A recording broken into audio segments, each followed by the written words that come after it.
Lethal Company is a procedurally generated horror game with a variety of unique and terrifying monsters that try to stand in the way of the player.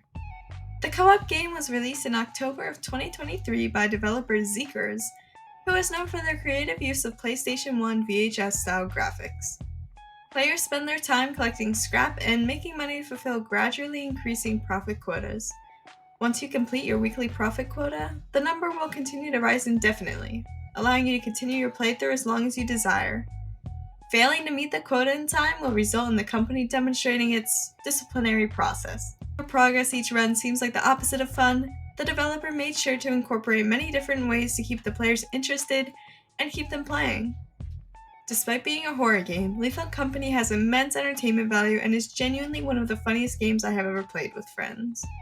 By addressing nostalgia, Bartle's player categories, and autonomy and immersion, I'll explain exactly how this game became so well loved so fast. I think that the developer did a wonderful job combining aspects such as simple yet unique game design and cooperative team-based gameplay to encapture the feeling of the early 2000s. The art style creates a longing for the past, specifically regarding how things used to be better, otherwise known as nostalgia. For me, it reminds me of simpler times, playing PlayStation 1 and PlayStation 2 games together with friends for hours. Something incredible about nostalgia is that it brings people together in the same way that we can sympathize with each other over shared experiences. It has the power to elicit strong feelings of joy and unity, which are powerful elements in any team-based game.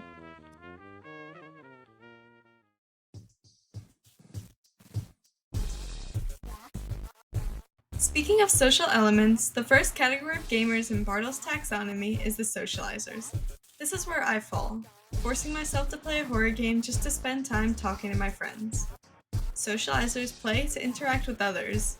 By being a team-based game, we are all working to help build each other up. I would argue that it is best to stick together and talk while exploring so as to not get lost. However, killers, achievers, and explorers, the three other groups, may not agree with me. In Lethal Company, there truly is something for everyone. The achievers and explorers might be more similar than opposite, as you need to explore the randomly generated halls to collect money for upgrades.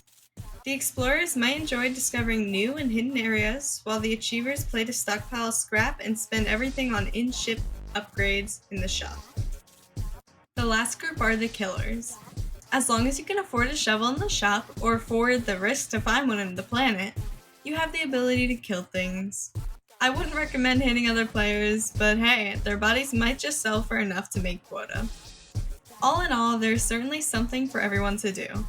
As a socializer playing with the other groups, I don't mind staying in the ship and yapping directions to them through the walkie-talkie.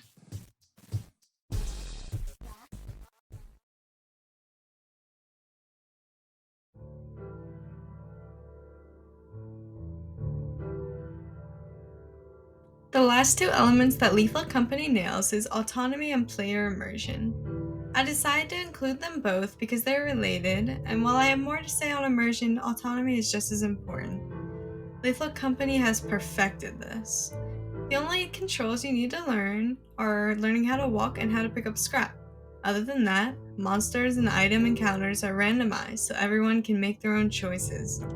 I think that this game does a really good job on player choice because they can pick exactly what moon or planet to stop at, how to spend their money, and how to explore, all while having no canon control in the lore. It is really interesting. As for immersion, on the surface, I know that pixel-ridden unrealistic textures would be a key giveaway to ruin immersion.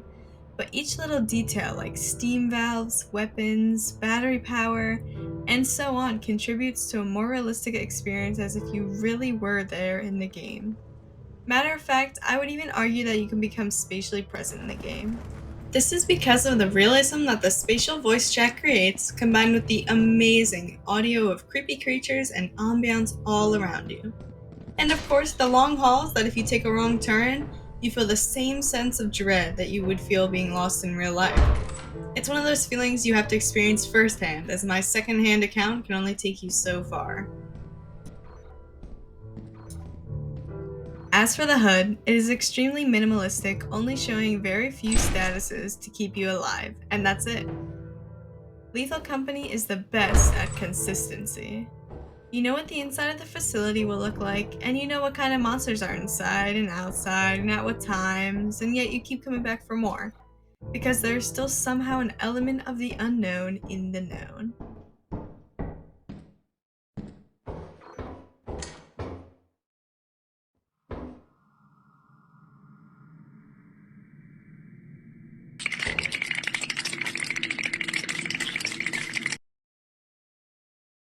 I think that this is one of the only horror games that I can get fully immersed into, and it is almost ironic how simple it is. Overall, I think that the simplicity is key into not overwhelming your senses and allowing yourself to fully focus on your tasks instead. In conclusion, the psychological analysis of Lethal Company reveals that utilizing player nostalgia, hitting each level of Barta's taxonomy, and attention to detail for autonomy, immersion, and consistency in gameplay contribute to a fully immersive and engaging experience.